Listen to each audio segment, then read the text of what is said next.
जब कृष्ण जी अपने अवतार काल को पूर्ण कर गौलोक जाने को तत्पर हुए, तब उन्होंने उद्धव को अपने पास बुलाया और कहा, प्रिय उद्धव, मेरे इस अवतार काल में अनेक लोगों ने मुझसे वरदान प्राप्त किए, किंतु तुमने कभी कुछ नहीं मांगा। अब कुछ मांगो, मैं तुम्हें देना चाहता हूं। तुम्हारा भला करके मुझे संतुष्टि होगी। उद्धव ने इसके बाद भी स्वयं के लिए कुछ नहीं मांगा। वे तो केवल उन शंकाओं का समाधान चाहते थे जो उनके मन में कृष्ण जी की शिक्षाओं और उनके कर्तव्य को देखकर उठ रही थी। भगवान, महाभारत के घटनाक्रम में अनेक बातें मैं नहीं समझ पाया। आपके उपदेश अलग रहे, जबकि व्यक्तिगत जीवन कुछ अलग तरह से दिखता रहा। क्या आप मुझे इसका कारण समझाकर मेरे ज्ञान पिपासा को शांत करेंगे? उद्धव, मैंने कुरुक्षेत्र के युद्ध क्षेत्र में अर्जुन से जो कुछ कहा वह भगवत गीता थी। आज जो कुछ तुम जानना चाहते हो और उसका मैं जो तुम्हें उत्तर दूंगा वह उद्धव गीता के रूप में जानी जाएगी। इसी कारण मैंने तुम्हें यह अवसर दिया है। तुम बेझिझक पूछो।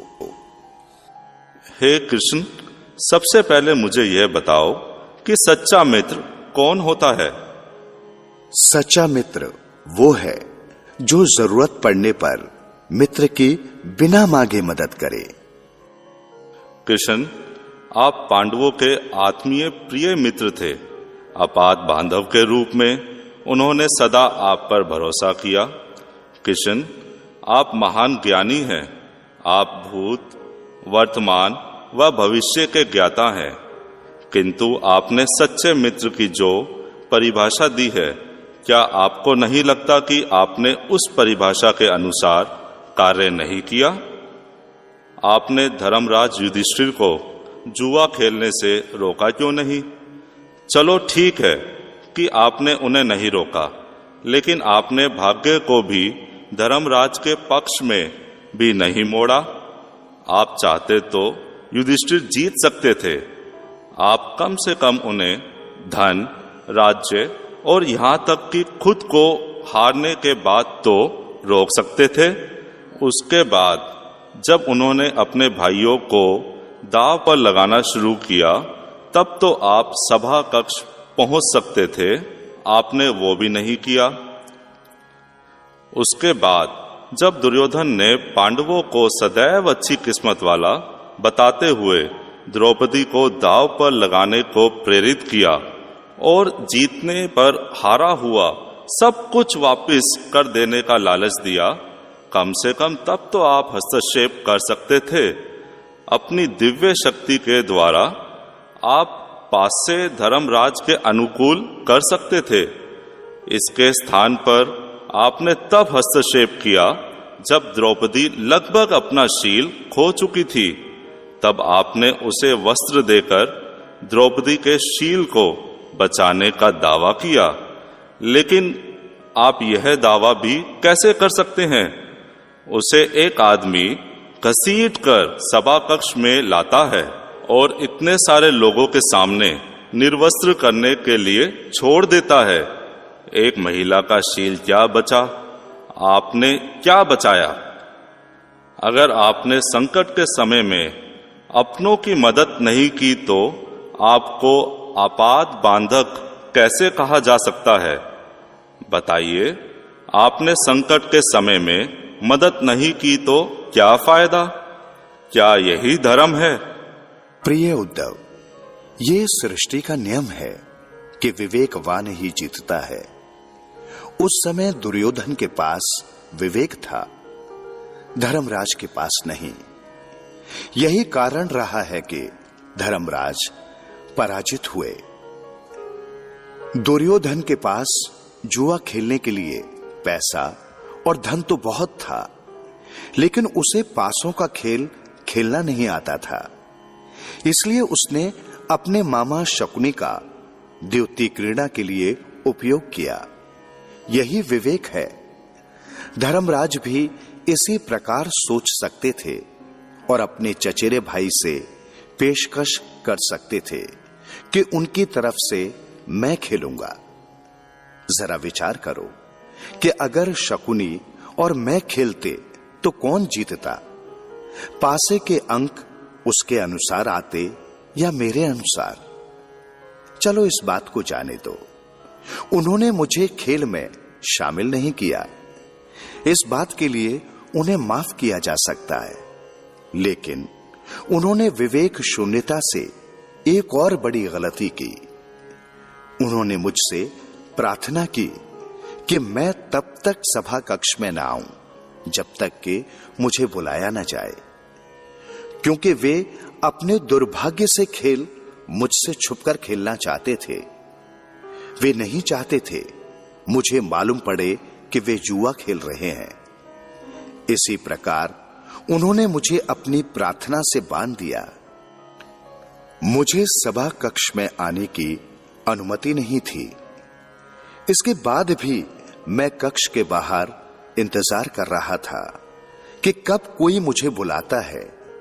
भीम, अर्जुन, नकुल और सहदेव सब मुझे भूल गए, बस अपने भाग्य और दुर्योधन को कोसते रहे। अपने भाई के आदेश पर दुशासन द्रौपदी को बाल पकड़कर घसीटता हुआ सभा कक्ष में लाया। द्रौपदी अपने सामर्थ्य के अनुसार जूझती रही। तब भी उसने मुझे नहीं पुकारा। उसकी बुद्धि तब जागृत हुई जब दुशासन ने उसे निर्वस्त्र करना प्रारंभ किया। जब उसने स्वयं पर निर्भरता छोड़कर हरि हरि अभ्यम कृष्णा अभ्यम की गुहार लगाई, तब मुझे उसके शील की रक्षा का अवसर मिला। जैसे ही मुझे पुकारा गया, मैं अविलंब पहुंच गया। अब इस स्थिति में मेरी गलती बताओ। कान्हा, आपका स्पष्टीकरण प्रभावशाली अवश्य है, किंतु मुझे पूर्ण संतुष्टि नहीं हुई। क्या मैं एक और प्रश्न पूछ सकता हूँ? निसंदेह पूछो। इसका अर्थ यह हुआ कि आप तभी आओगे जब आपको बुलाया जाएगा। क्या संकट से घिरे अपने भक्त की मदद करने आप स्वतः नहीं आओगे? उद्धव, इस सृष्टि में हर एक का जीवन उसके स्वयं के कर्म फल के आधार पर संचालित होता है। न तो मैं इसे चलाता हूं और न ही इसमें कोई हस्तक्षेप करता हूं। मैं केवल एक साक्षी हूं। मैं सदैव तुम्हारे नजदीक रहकर जो हो रहा है उसे देखता हूं। यही ईश्वर का धर्म है। बहुत अच्छा किशन। तो इसका अर्थ यह हुआ कि आप हमारे नजदीक खड़े रहकर हमारे सभी दुष्कर्मों का निरीक्षण करते रहेंगे। हम पाप पर पाप करते रहेंगे और आप हमें साक्षी बनकर देखते रहेंगे। आप क्या चाहते हैं कि हम भूल करते रहें, पाप की गठरी बांधते रहें और उसका फल भुगतते रहें? उद्धव, तुम शब्दों के गहरे अर्थ को समझो। जब तुम समझकर अनुभव कर लोगे कि मैं तुम्हारे नजदीक साक्षी के रूप में हर पल हूं, तो क्या तुम कुछ भी गलत या बुरा कर सकोगे? तुम निश्चित रूप से कुछ भी बुरा नहीं कर सकोगे। जब तुम यह भूल जाते हो और यह समझने लगते हो कि मुझसे छुपकर कुछ भी कर सकते हो, तभी तुम मुसीबत में फंसते हो। धर्मराज का अज्ञान यह था कि उसने माना कि वह मेरी जानकारी के बिना जुआ खेल सकता है। अगर उसने यह समझ लिया होता कि मैं प्रत्येक के साथ हर समय साक्षी के रूप में उपस्थित हूं, तो क्या खेल का रूप कुछ और नहीं होता? प्रभु, कितना गहरा दर्शन है, कितना महान सत्य। प्रार्थना और पूजा पाठ से ईश्वर को अपनी मदद के लिए बुलाना तो महज हमारी परभावना है, मगर जैसे ही हम यह विश्वास करना शुरू करते हैं कि ईश्वर के बिना पत्ता भी नहीं हिलता, तब हमें साक्षी के रूप में उनकी उपस्थिति महसूस होने लगती है। मुश्किल तब होती है जब हम इसे भूलकर दुनियादारी में डूब जाते हैं। संपूर्ण श्रीमद् भगवद गीता में श्री कृष्ण ने अर्जुन को इसी जीवन दर्शन का ज्ञान दिया।